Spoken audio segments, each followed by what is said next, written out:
The aircraft carrier has arrived. And with it, the United States has just made a statement that reverberates far beyond the waters of West Asia. The USS Abraham Lincoln, 97,000 tons of American naval power, is now positioned in one of the most volatile regions on Earth.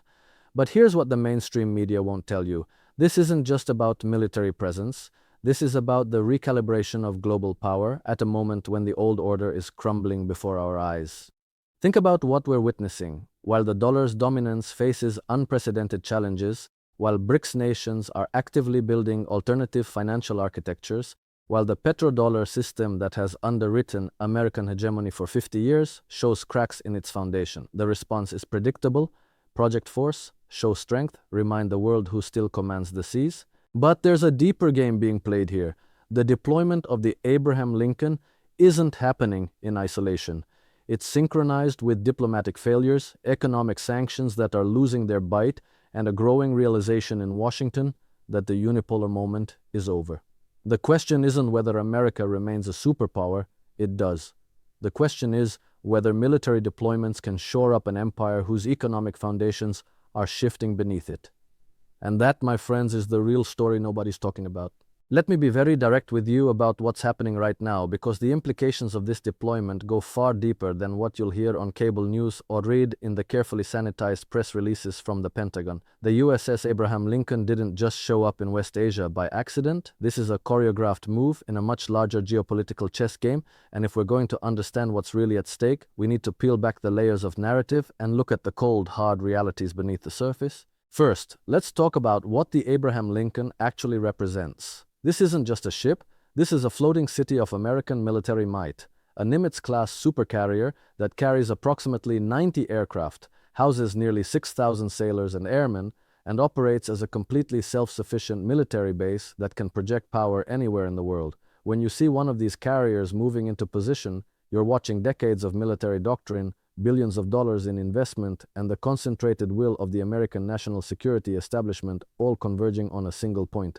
The question we should be asking isn't just why it's there, but why now, and what does this tell us about the state of American power in the world today? Now, the official story is always some variation of the same theme. We're told this is about stability, about protecting freedom of navigation, about reassuring allies and deterring adversaries. And on one level, that's not entirely false, but it's also not the complete picture.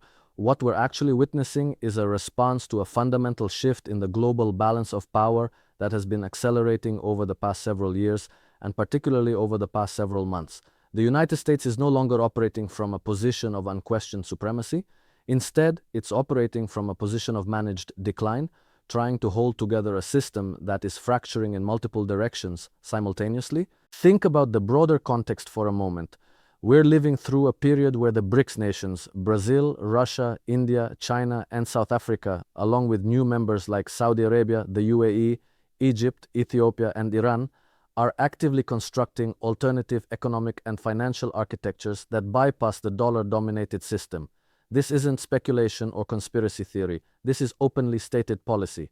These countries are settling trade in their own currencies, building new payment systems that don't route through New York, and accumulating gold at rates we haven't seen in generations.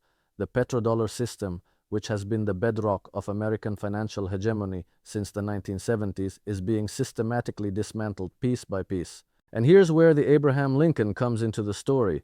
When your economic leverage starts to erode, when your financial sanctions lose their teeth, when countries begin to realize they can trade and conduct business without needing your currency or your permission, what's left? Military power. The ability to control strategic choke points, to threaten supply lines, to remind everyone that while your economic dominance may be waning, you still have the most powerful military in human history.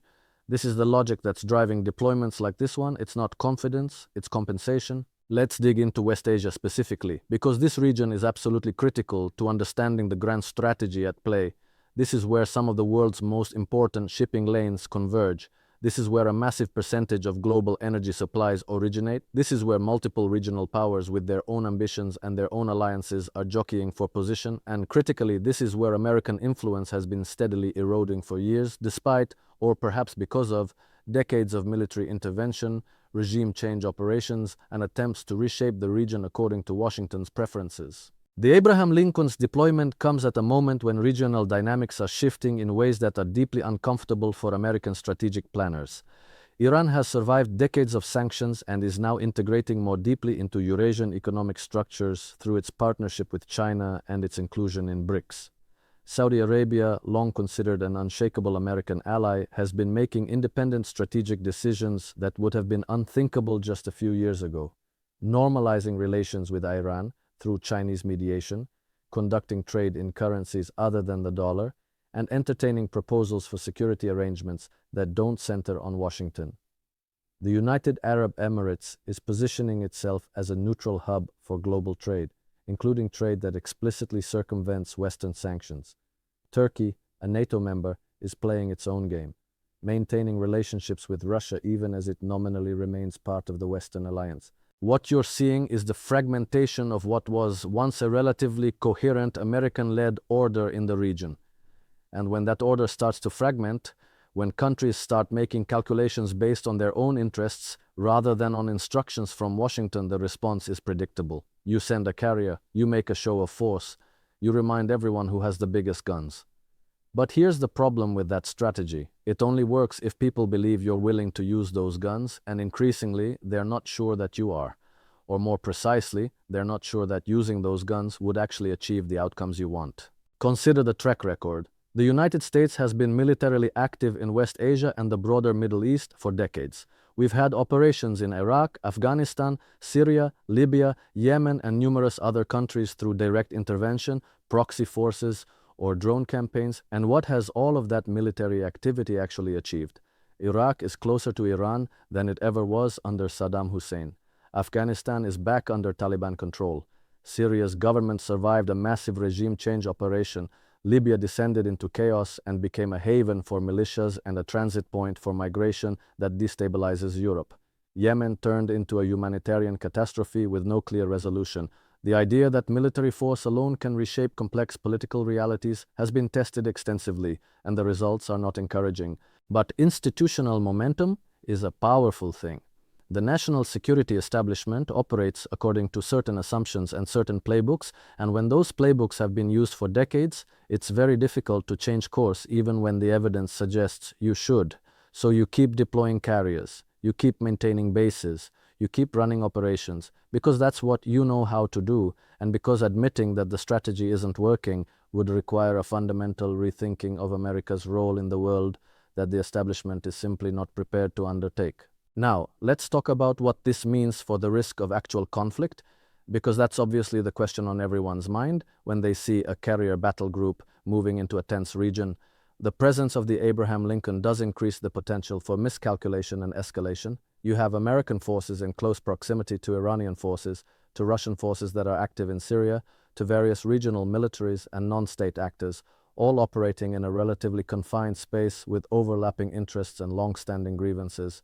The potential for an incident, whether intentional or accidental, that could spiral into a broader confrontation is real. But here's what I think is actually more likely and in some ways more concerning.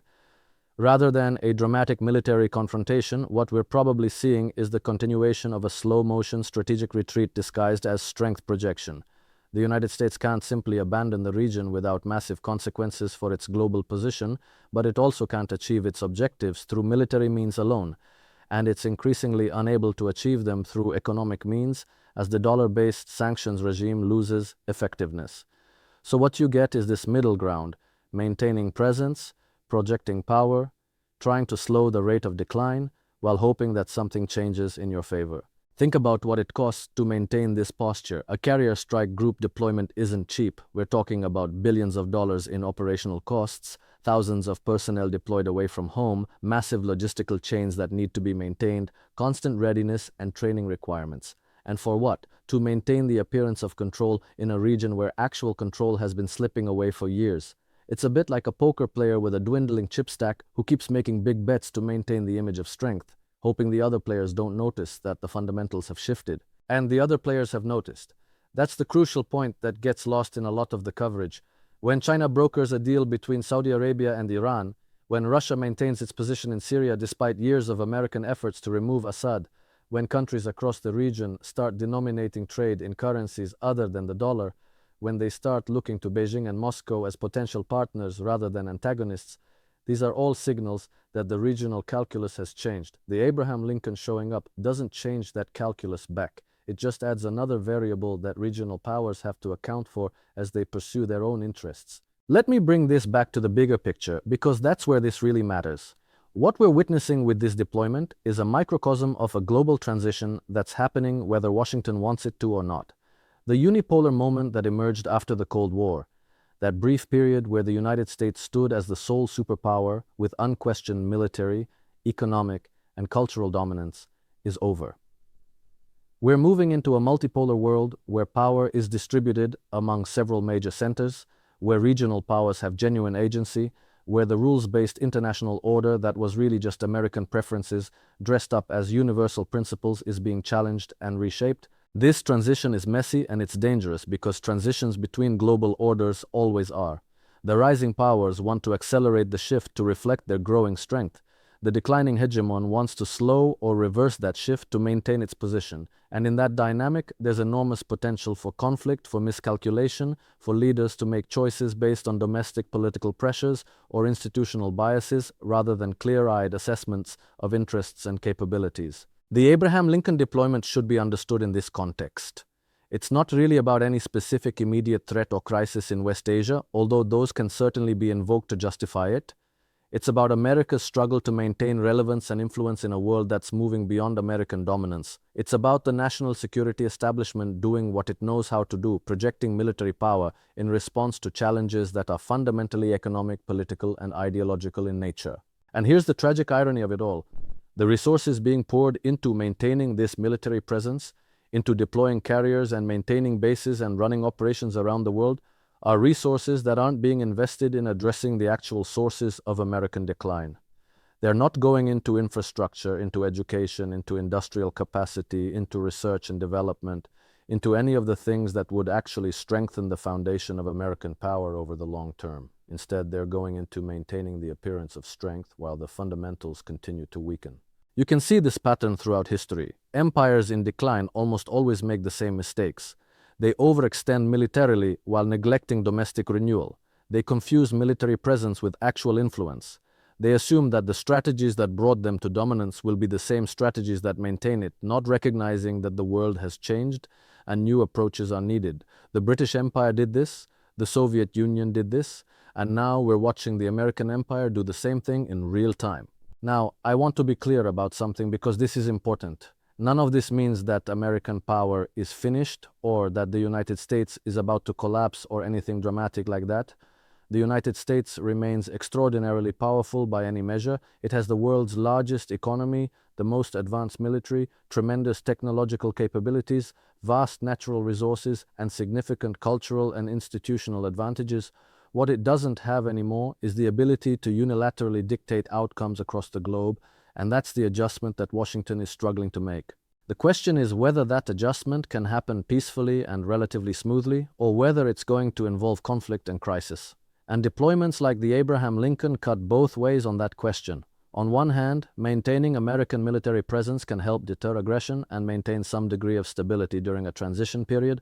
On the other hand, that same presence can create the conditions for confrontation, can give American leaders a false sense of their ability to control events, and can divert resources and attention from the real work of adapting to a changed world. What we need, but what we're not getting, is a serious national conversation about what American foreign policy should look like in a multipolar world, what are the genuine interests that need to be defended, as opposed to the legacy commitments that we maintain out of habit or institutional inertia. Where can military power actually achieve meaningful objectives, and where are we just going through the motions? What does it mean to be a major power in a world where you're no longer the hegemon? And how do you navigate relationships with other major powers in a way that protects your interests without stumbling into catastrophic conflict? These are the questions that should be driving policy, but instead what we get is more of the same. More deployments, more presence, more attempts to manage the world through military positioning, and every time a carrier deploys to West Asia or anywhere else, we should ask ourselves, is this actually making us safer? Is this actually protecting genuine American interests? Or is this just the national security establishment doing what it's always done, regardless of whether it still makes sense in the current environment? The Abraham Lincoln is now in West Asia, and it will conduct its operations, and its presence will be factored into the calculations of every regional power, and at some point it will rotate out, and another carrier will rotate in, and the cycle will continue. But beneath all of that surface-level activity, the deeper currents of global change are flowing in directions that no amount of military presence can reverse. The question for Americans is whether we're going to recognize that reality and adapt to it intelligently, or whether we're going to keep pretending that if we just deploy enough carriers and maintain enough bases, we can freeze the world in a configuration that favors us indefinitely. History suggests that latter approach doesn't end well. The choice, as always, is ours to make.